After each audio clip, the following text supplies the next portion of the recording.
Hello, everybody. Welcome back to another episode of Speckled Red Knits. My name is Julianne.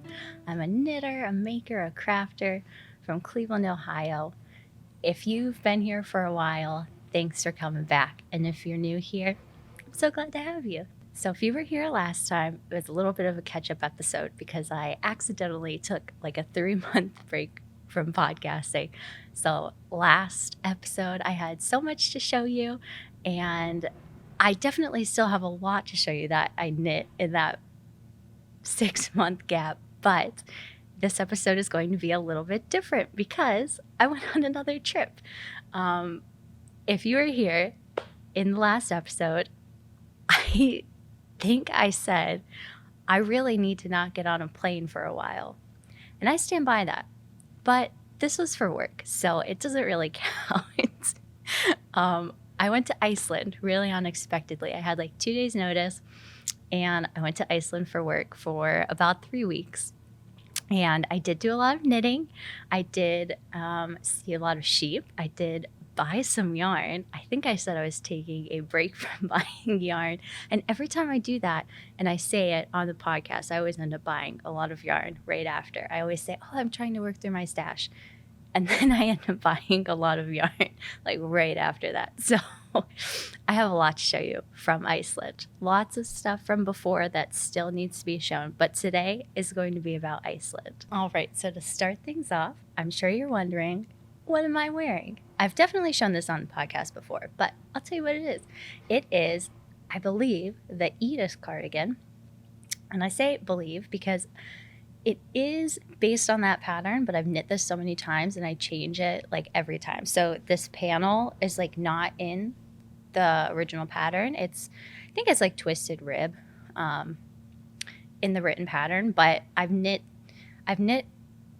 the cardigan to the pattern like twice, and then I think I've knit it 3 more times with like a different like band here. So this is just, I don't even know what the pattern is. I probably just found it online. It's just like a really easy cable, and so I just like replaced like the ribbed panel with a cabled panel. I think I did one once that was like the antler cable. I think that's what it's called, which is really nice. It lays really flat. This one I had like such an issue with because the cables tend to like be tighter. And so when I blocked it, the cardigan, the front was going like this. Like it was getting pulled, the cable was pulling it up, and it drove me crazy. And I actually unraveled this. I had already knit it. I unraveled it and knit it again because I couldn't stand the way that it like made this shape. So fortunately it's knit on like size 9 needles. This is Peace Fleece. It's their worsted weight in the color Morning Dove. And I love this so much. Like I love this color. This is like my very most favorite color. I love Peace Fleece. I've knit so many sweaters in Peace Fleece. It is a little bit like woolier. I used to not be able to wear these because I have 2 cardigans that I've knit with Peace Fleece, actually 3, and they're all this cardigan. And I used to not be able to wear them without like a long sleeve t-shirt underneath, but I'm getting used to it. So it's really not that bad. It is like, it's not like incredibly soft, but the mohair gives it like this nice like little halo, and the colors are just so dimensional. So yeah, it's the Edith cardigan by Hannah Fettig. Actually, no, it's by Pam Allen, I think. The Edith cardigan by Pam Allen. You knit it flat up until the armholes, and then you split for the 2 fronts and the back, and then it's like a 3 needle bind off. So you get like this dropped shoulder, which I love. And it knits up so fast because it's knit on size 9 needles. So that's what I'm wearing. So I'm going to start off with works in progress because I don't have that many. I jokingly said in the last podcast that the sweater that I only had like the neckband cast on for, I would have finished by this podcast, and I actually do. So I don't have that many works in progress, but I do have one sweater to show you. So I went to Iceland unexpectedly, and as a knitter, that broke my heart because I have always talked about going to Redder in Iceland. And if you don't know what Redder is, it's a festival. Well, it's not really a festival. It's like a tradition where in the fall, they round up all of the sheep from the mountains. So Icelandic sheep, this is something Icelanders are very proud of. They like roam free. They're not really like caged in.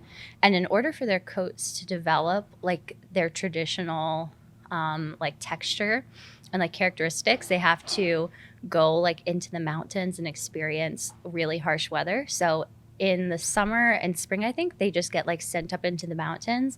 And then in the fall, I think it's in September, they have a redder, which is where they go and collect all of the sheep from the mountains. They like thousands and thousands of sheep, and they bring them back down into like this gigantic pen that has like little spokes that come off.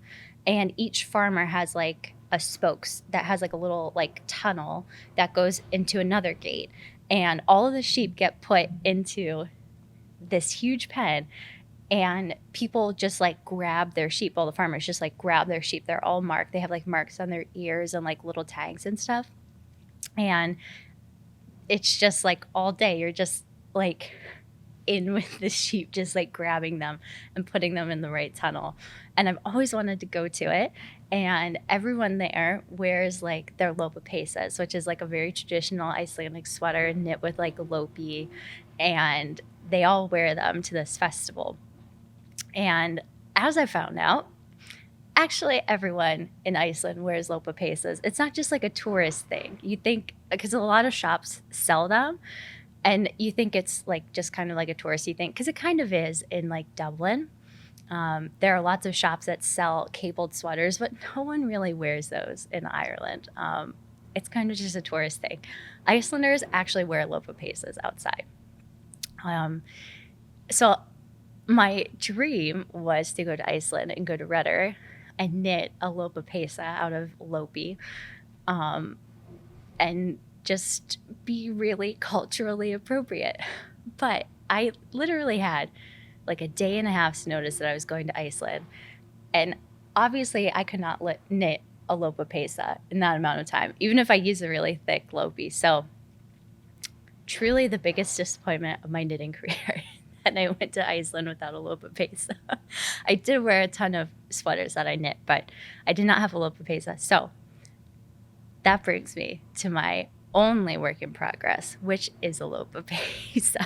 So this is most of the yoke, actually. I think I only have like 10 more rounds of the yoke. I really tried to finish it like split for the sleeves, but there were like some rows that had 3 colors, which is really hard to carry because it's not like every color is being used like every few stitches. It's like one color will be used like every 10 stitches. So you have to carry the floats for so many colors, and it's really annoying to do.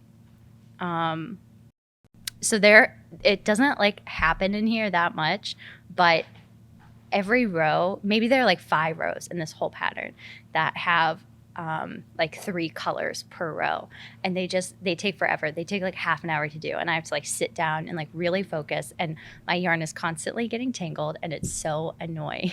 So I could have had this like split for the sleeves, and that was my goal. And then I realized there were like 4 rows right towards the end that all had 3 colors. So this is very close to getting to like Sleeve Island. Well, not Sleeve Island, but in the vicinity of splitting for the sleeves. It just didn't make it for the podcast. So this is called Rederi. The pattern is called Rederi, and I'm pretty sure it's made by Lopi. Lopi, the yarn company, makes a lot of patterns that go along with their yarn. This is not knit in Lopi though, so it's like kind of a lopapesa, but not officially.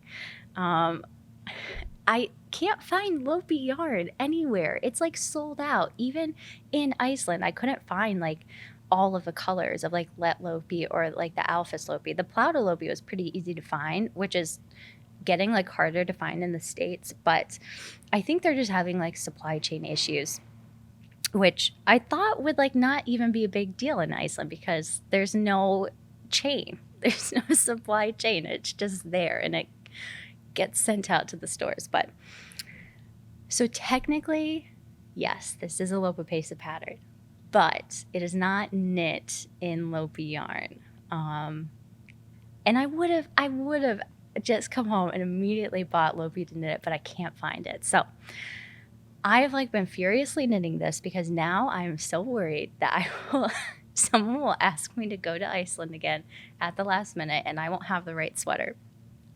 I think this technically, like, it's still a Lopapesa pattern. It's just not knit with Icelandic wool. So I have another one picked out that I'm going to knit. I'm going to knit this same pattern, but I have like, it's like a chartreuse, like a skein of peace fleece. And I thought it would be really neat to do like the peace fleece grays and then like dark gray as a body, but have like that green as like the pop and knit this pattern. Again, I have another amount of yarn picked out for a Lopapesa, so I will technically have 2 knit in case I get asked to go back to Iceland, which is like such a high improbability, but I'm like scared it's going to happen now. So anyway, this is my Raderi. I think I messed up the top. I don't think I was supposed to use this color. So this is the body color, and I think that color was supposed to be used for the neckline. The neckline, it has like ribbing up top, but then it has like a couple rows of just stockinette, and I didn't do that. So I think this looks kind of weird. But I don't know. I'm probably not going to undo it. It just sounds like a lot of work. Another thing to note is that this pattern is knit bottom up, which I hate. I don't know why anyone writes patterns like that. I mean, you can tell me I'm wrong in the comments, but I don't like it. So I'm reading the pattern like backwards. So I've done this before and it's worked out fine. You just like, instead of decreasing, you increase. So you kind of have to like figure that out yourself because you can't quite always decrease or increase where decreases are, because when you knit from the bottom up, you're joining the sleeves to the body and then you're knitting the yoke from the widest part up. So you have to decrease stitches instead of increasing them like you would from the top down. So they don't always like play the same. So you do kind of have to, like, if you're going to like do that, knit it from the top down instead, you kind of have to be careful and like look at how doing increases will like affect the color work. But it's just a little bit of figuring it out. It's not that much. And then all you do is whatever amount of stitches should be on the sleeves when they end, that's where you're going to take those stitches off like you would if you're knitting it like if the pattern was written for top down. So it's really not that hard, and I hate knitting it bottom up. I don't know why people do that. Like, I've done it once and I like the sweater, but so you knit the entire body and then the sleeves, and I just hate it. You can't try it on, like you can't try the yoke on and see if it fits.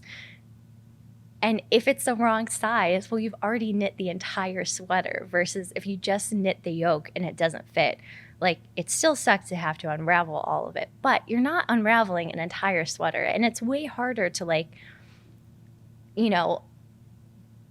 I guess if you're off by just a few stitches, like if it just needs to be a few stitches smaller, you could figure it out with the body, but it would be so much harder. So fortunately, the only like bottom up sweater I've ever knit turned out fine, but I would never do it again. I hate when you have to join the sleeves and then it's like awkward and tight and you're like trying to knit color work, and it's just the worst. So that wasn't the point of me telling you that I'm knitting this not according to the pattern. And I'm sure someone will make a case for why bottom-up sweaters are great in the comments, but I just personally disagree with it.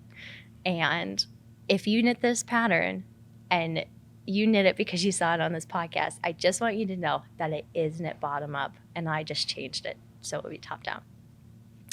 Only thing left to tell you is what yarn I'm using. So good for me. I did knit this sweater from stash. So I had all this yarn just laying around. And I kind of knew I was going to knit. Like I bought the yarn for a sweater. I think my mom got it for me for Christmas.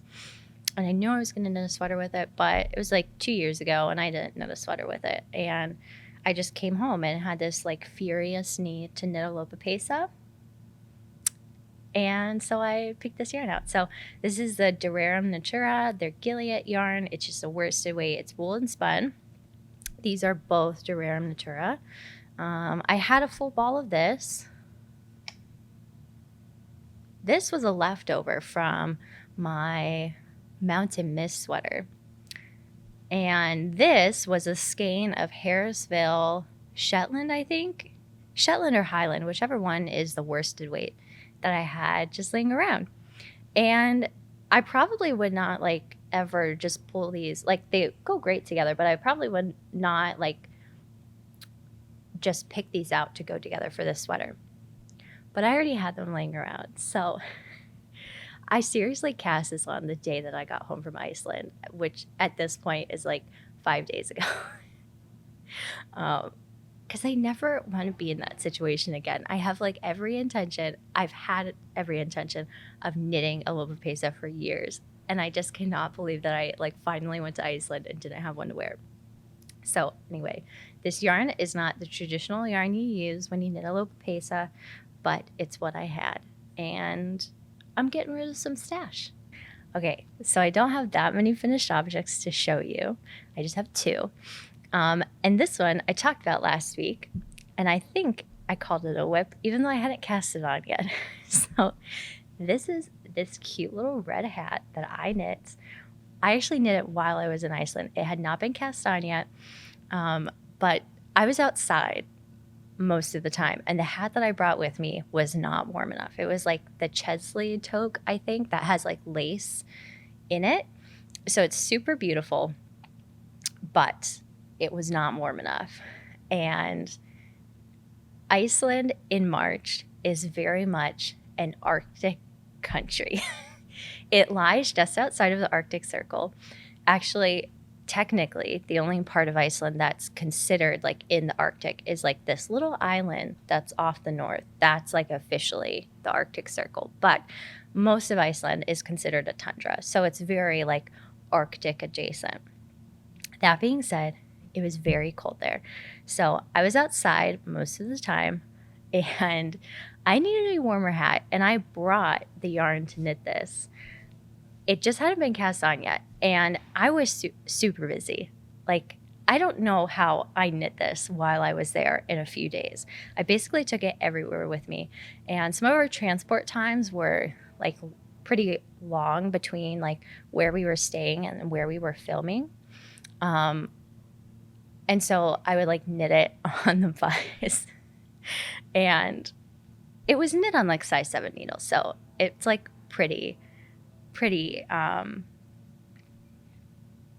don't know. It didn't take that long to knit, but I am amazed that I actually finished it. I cast on like 4 fewer stitches, I think, than I was supposed to. And I thought that was fine. Like, I'd stand by that decision, but because it was in 2x2 rib, that ended up affecting my decreases. So there was this one night when I was like super close to casting it off, and then I realized all my stitch counts were gonna be an issue for the decreases, and I spent like 2 hours like trying to figure out the decreases. So I don't know if I did them right. It's kind of like, well, I know I did it wrong. It's kind of like pointed at the top, but I could probably block it out. If I had knit this hat in normal conditions, like living in Cleveland, I would not have knit the brim this thick. This brim is like very thick. The way like I had to wear it so I wouldn't get like a little nub at the top of my head. But I was influenced by the climate I was in. So this hat kept me ridiculously warm. I wore my hair in braids every day because like you had to wear a hat I am not a person that ever wears hats. I knit a lot of hats for other people, but I don't knit them for myself. I never wear them in the winter. I don't. Like, I will freeze before I wear a hat. But you just had to. It was so cold. It really, like, the air temperature was not, it was like maybe like 25 degrees Fahrenheit, but the winds were so bad because there aren't any trees in Iceland, really. So there's nothing blocking the wind. And when it like whips through, it's like bone chilling. It's so cold. So anyway, this hat kept me very warm. You might be wondering why I knit a bright red hat, and it is because it reminds me of Life Aquatic, the Wes Anderson movie. All of the guys in this movie all the characters wear these red hats, and I just think it's so cute, and I just wanted one very badly. Does this go with my hair? No, not really. Was it really easy to find me on set? Yeah, it was. I stand by it. I wore like all black every day. I had so many layers on. I had on like 4 pairs of pants. My boots were black. And then I was just wearing like a bright red hat with braids. And I think it was the look. Anyway, I'm happy with this hat. I don't even know what the pattern was called. It was free. It's just 2x2 rib. Very easy. I did learn a new cast on for this. It's called the Old Norwegian cast on. I think you're supposed to do a tubular cast on. And I just, like, I've tried that before, and I just do it so badly. Like, you have to, like, really pay attention when you're doing that, and, like, not the way that you have to hold the yarn. Like, you can't stop or, like, take a break, at least in my case. I've never successfully done the tubular cast on, but when I knit my Chesley toque, you can, like, it looks bad because the cast on that I did is too tight for the ribbing, and so it just like when the brim is folded up, that cast on edge can't stretch, and it looks like puckered, and it just looks bad. So I knew I couldn't just stay stuck in my ways and do that cast on for this hat. So I learned the Old Norwegian cast on, which I believe is also the German twisted cast on, which I know a lot of people do, and I loved it. It was actually like kind of fun to do. The reason that the cast on needed to be different is because the edge needs to stretch, which is like super important for hats. And now I do it on necklines of sweaters, and I wish I had just learned it years ago. But I love it. I think the edge is like so nice. It stretches really nice, and I'm probably gonna use it all the time. I should have just learned it a long time ago. So if you stuck around for the last episode, I showed you this sweater, and I jokingly said that it would be finished for this podcast. It was indeed finished for today. All I had cast on for the last podcast was like the neckband and like the short rows for the neck. And I was ready to start the color work. Actually, this is very close to like when I left for Iceland. And normally I would not bring a sweater to knit on the plane because it's just a lot of like extra yarn that you have to carry around. Normally I just like bring a sock or something. But the color work was so easy, and I went against my better judgment, and I brought it with me. And you know what? It turned out great, because the issue with the plane ride to Iceland is that it's not very long. So because I live in Cleveland, there are no direct flights anywhere internationally except like Canada maybe. And so you have to fly, like, usually you fly to Boston or you fly to Chicago. It sucks if you fly to Chicago because then you're going back an hour, and then you're adding like an hour and a half to an international flight. So I actually did that once flying back from Germany, and it was like 11 and a half hours. It was the worst. I digress. The point is, the plane ride from the East Coast to Iceland is only like 5 hours when you're flying there. And that's not really long enough to like try and sleep on the plane. So I knit like a very good amount of the color work yoke on the plane ride. I just really like settled in, and I knit for like a solid 4.5 hours because there's also no meal service to like take up some time on that flight. So I'm glad I brought this on the plane. I was very hesitant, but I knit so much of it. Anyway, the yarn is the Espostrico base. Actually, well, it was still a part of Espostrico when I bought it. It's their Sunday morning, their DK weight yarn, and it's like their own blend. I think it's like a BFL Masham. It's like 50-50, and it's dyed like in the skein. And the colors are so pretty, and it has like such a nice hand. It's like very woolly, but it's also like, it kind of like has a nice drape to it.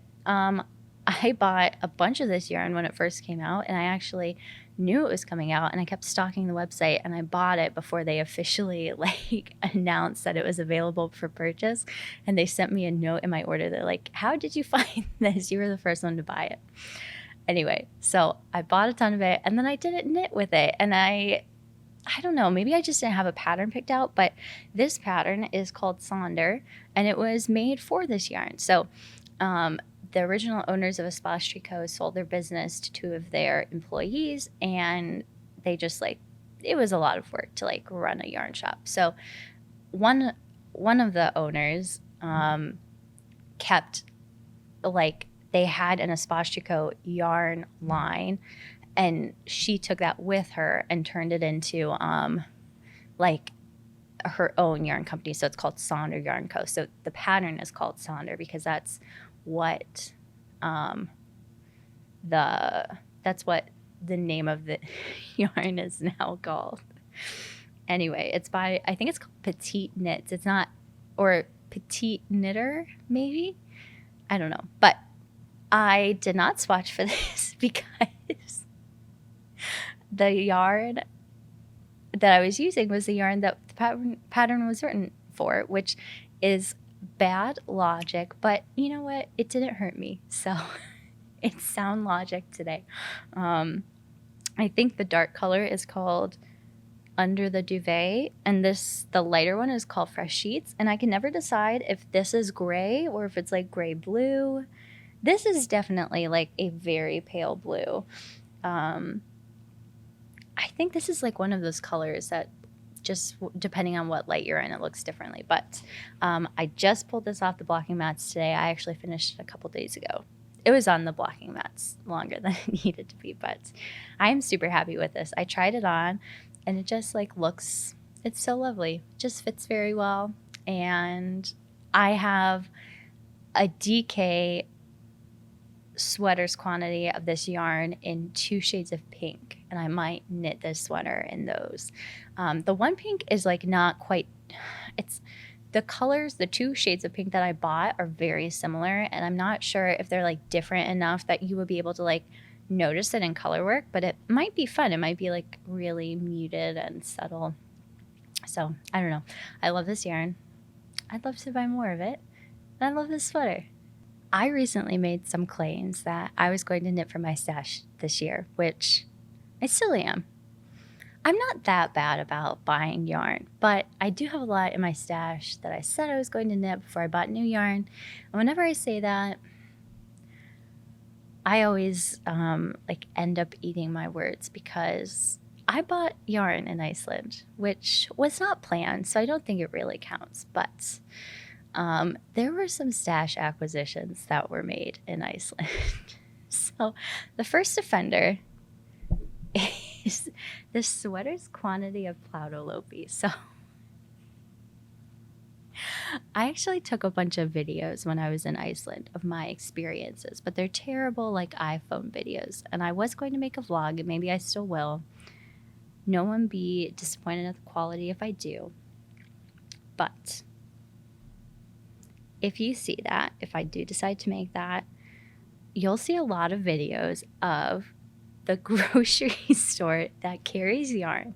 And I knew this was a thing before I went there. I was very excited about this. So it is not interesting to knit in Iceland, which I love. Like, no one was really impressed that like I knit my sweater because knitting is very common and very much part of their culture there. Like, people wear lopa pesas for warmth, like not just to wear them, like they're like functional garments, which I love. Like when we were on set, a lot of like the Icelandic crew had on like lopa pesas and like then had on their like snow pants with like the bib snow pants on and just like their lopa pesas underneath, and it's like freezing, but it's just like a part of their culture, and I love that. I think it's so awesome. And again, I'm embarrassed I didn't have a lopa pesa to wear myself, but the point is that Icelanders love knitting, which is great for me.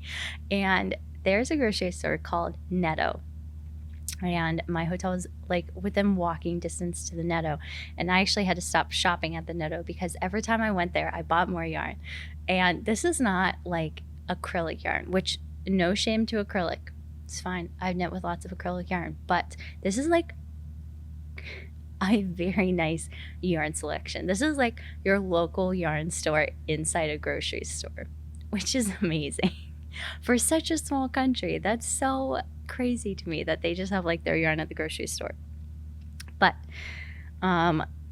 if you don't know, lopi is like very traditional Icelandic wool, and that's like a decent part of like what they had at the grocery store was a ton of lopi. And I bought a sweater's quantity of Plauto lopi, which is like, it's unspun. So these are called plates, and it's very like, it's almost like roving. It's very like loosely spun, and it just makes like a really like lightweight garment.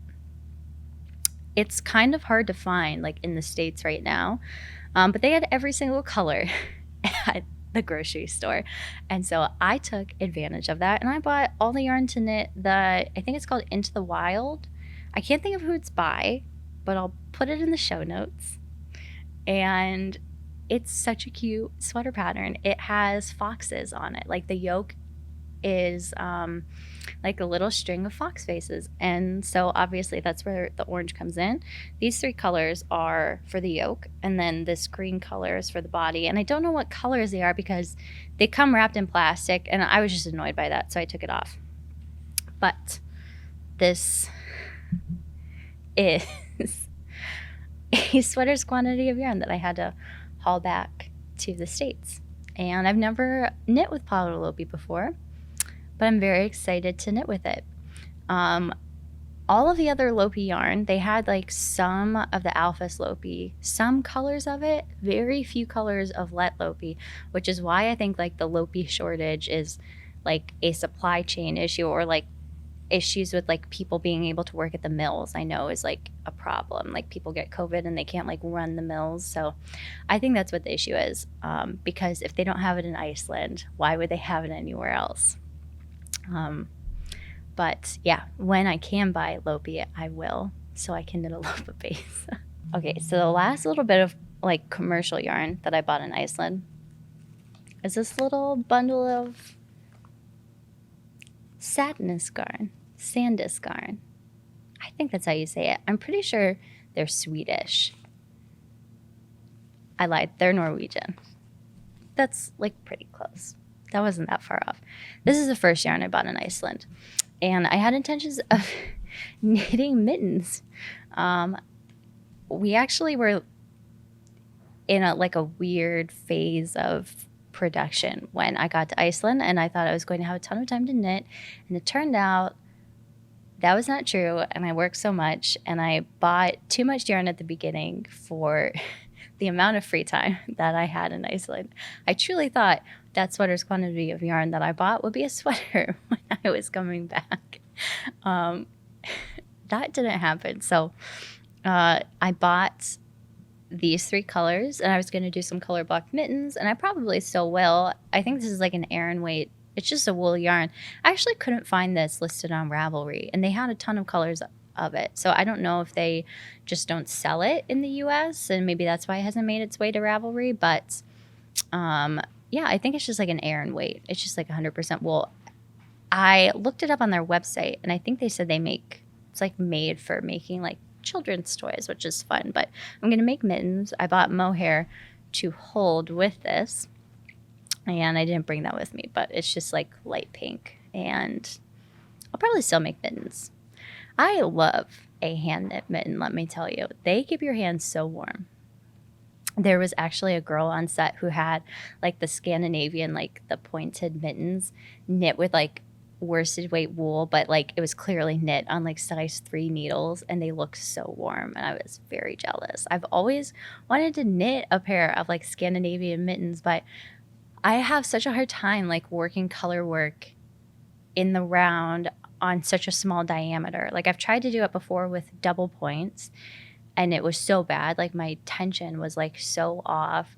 And I've tried to do it on like doing like magic loop, because that's what I normally use. I don't typically use double pointed needles. And I just like doing color work across like that gap. I just had so many tension issues. So I want to knit a pair of like cell boom mittens, but I don't know how. I don't, obviously I know how to knit color work, but I don't know how to get around that. So that's definitely on my list of things to knit before I go back to Iceland. Although hopefully if I go back, it won't be in the winter. Okay, so if I hadn't bought enough yarn already, guess what? I found more to buy. So I was in East Iceland most of the time I was there, which I was in the third most populated town in Iceland, which only had 2,500 people. Reykjavik is the biggest town in Iceland by a huge amount. Most people, when they go to Iceland, they go to Reykjavik. That's where the only international airport is, Keflavik Airport. So if you go to Iceland, you will definitely fly into Reykjavik, which is on the south, well, it's on the west coast, really, of Iceland. And I wasn't there for very long. So I flew into Reykjavik, and then I immediately flew east. And I'm pretty sure the town's name, actually, I shouldn't say that. I haven't read my NDA very carefully to just be talking about this. Anyway, the point is that I was in a very tiny town most of the time I was there. And it's just crazy to me that the grocery store had that much yarn, because there were no other knitting shops in this town of 2,500 people. So when I finished the job I was working on, you have to fly back to Reykjavik to be able to like fly back to the US, because even though there is an airport in the east, like airports have to meet like certain regulations to be able to fly back to the US out of, because like US border security is like, they have like just different requirements to be able to get back into the US. So there's no way around it. I had to fly back to Reykjavik, and I actually got like half of a day and then another half of a day. So I flew back in the afternoon. So I had the rest of that day, and then I didn't fly out until like 5 o'clock the next day. So I had like time the next day to be in Reykjavik, which was really fun. And in Reykjavik, there is a shop. It's called the Hand Knitters Guild of Iceland, and you can buy a loaf of pizza there. People actually knit them. You can pick out a sweater. It's a whole room full of like piles of sweaters, and it's all, most of them are knit in like the alpha slopey, so that's the thicker of the lopey. Let lopey is like the worsted weight, and alpha slopey is like a bulky weight. And you can pick out a sweater, and they'll actually tell you who knit it. Like they're all hand knit. They're not like even machine knit, which machine knitting is still awesome, but like someone actually hand knit. All of the sweaters in that room were hand knit by someone. So I did not buy one. I did buy one for my mom. My mom is also a knitter. She's just an impatient knitter, so she will probably never knit one for herself. So I just bought her one. They are pretty expensive. So Iceland in general is pretty expensive because their value added tax, their VAT tax, is pretty high. So I think if I had actually turned in the receipt at the airport, I was flying out on a very tight deadline, and I'll tell you why later. But you can turn in your receipts at like the VAT office that's at the airport, because you're not a European citizen. You don't technically have to pay it. and they'll give you that money back. And I think on that sweater that I bought my mom, I would have gotten like $50 back if I like turned in that receipt. So the value added tax is just super high in Iceland. Like it's a thing across Europe, the VAT tax. And you can do that a lot of the times if you're buying like more expensive items in Europe. You can go to the airport and get the VAT tax back. I never remembered to do it. But it was definitely higher than I've noticed in other European countries. So I think the sweater was like $200. But as a knitter, like, I don't know, that sounds pretty reasonable to me. Like the yarn alone and then the time you're putting into it, I don't know. The price did not shock me. So I bought her one that's like, it's different shades of gray and then the body is a dark gray and it's really lovely. At that store, they have like a little section in the back with the yarn that you can buy. And it's all that some of it was Lopi. I should have checked to see if I could have bought it there. I honestly did not have room at that point because I did buy a reindeer pelt and I had no room in my carry-on. I had no room in my bag, like my checked bag, because like I had to pack like I was going on an Arctic expedition. So I was a little bit low on space at that point. But I did find more yarn to buy in the back. And it was super local and just lovely. So this is supposed to be a sock yarn. The brand is called Katla. And it's Icelandic wool. And I think, does it have silk in it? It's like 2% silk, 98% Icelandic wool. And it says it's a DK weight. I would say it's more of a sport weight, and it's just like this fun yellow color, and I'm definitely going to knit socks with this. So I have found that the socks I wear the most are actually not like the fun superwash, like colorful socks made with like hand-dyed yarn. I actually love the two pairs that I've knit with like non-superwash wool because they don't really stretch out, and I don't have an issue with them like wearing out. I honestly think most of my socks that I've worn holes in are superwash socks. And I actually have a pair of socks that I knit with like the Retro Zaria, their Mondim, which is a non-superwash sock yarn. And they do have a hole in them, but not in the Mondim yarn. It's in the superwashed yarn that I used for the toes. Like the hole stops where it gets to the Mondim yarn. So I really want to knit more socks with non-superwash yarn because I just think they hold up better and like they don't stretch out as much. All of my superwash socks like stretch out quite a bit after, you know, just like a wear or two. But all of my non-superwash ones just like keep it together. So I'm super excited to knit socks with these. I do think I need to find a different sock to do like the heels and toes because there's not that much yarn in here. It's 240 yards, so for 100 grams. So I guess technically it is very close to being a DK weight, but I'm not going to knit it like that. Gonna knit it like it's a sport weight sock yarn. So I don't think there would be enough to do two socks without a separate color for the heels and toes. So I don't know. I just love this. The color is so fun. And it's very local. I think this one is from the south of Iceland. It's like from a small farm, which I love. I love souvenir yarn. I always buy yarn when I travel. And I usually buy like a sweater's quantity if I can like find it. And I love it. Like every sweater that I've knit with yarn that I've bought when I travel, it's so special. Like I always think of that place when I put on that sweater and I get to think about the place that I went to the whole time I knit that, like the whole time I'm knitting that sweater. And it's just like such a wonderful memory. And I always try and find something that's like super local. So when I went to Germany twice last year, I bought a sweater's quantity of yarn from Berlin that was like gray and white. And then I bought a sweater's quantity from Munich. So Berlin is in the north, Munich is in the south. And it was also gray and white. So they're like my two German sweaters now, like my sweater from the north and my sweater from the south. And I just love that so much. So I'm a big proponent of buying yarn when you travel. Speaking of that, I did buy more yarn. I could have bought more, but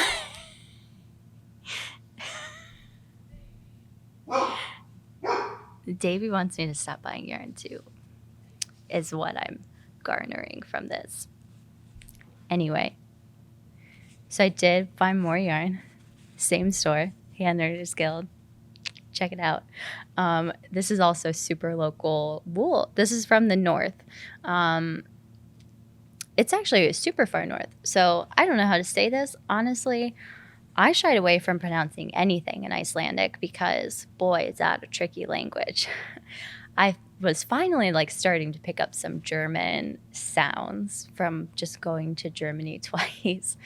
And let me tell you, that helped me not one bit when I was in Iceland. But this is Icelandic lamb's wool, and I think it's a worsted weight. I think that's what it says. It's kind of like a loosely spun 2-ply, and these are just like the natural colors. This looks, it's like a mixture between like gray and brown.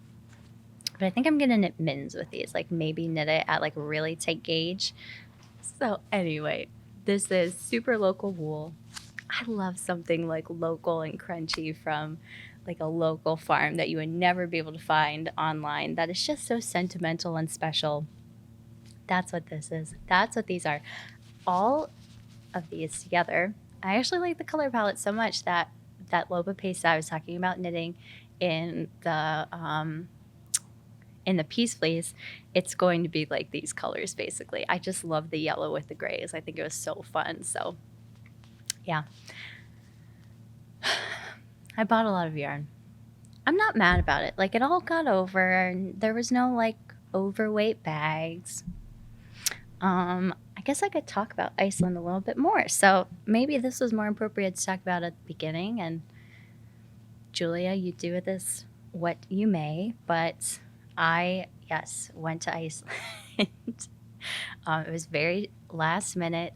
I kind of work in film at the moment, so that's why I got to go to Iceland, because that's where this production was filming. And we were mostly in East Iceland, which was beautiful. It was very remote. We went to this basalt canyon that was just crazy.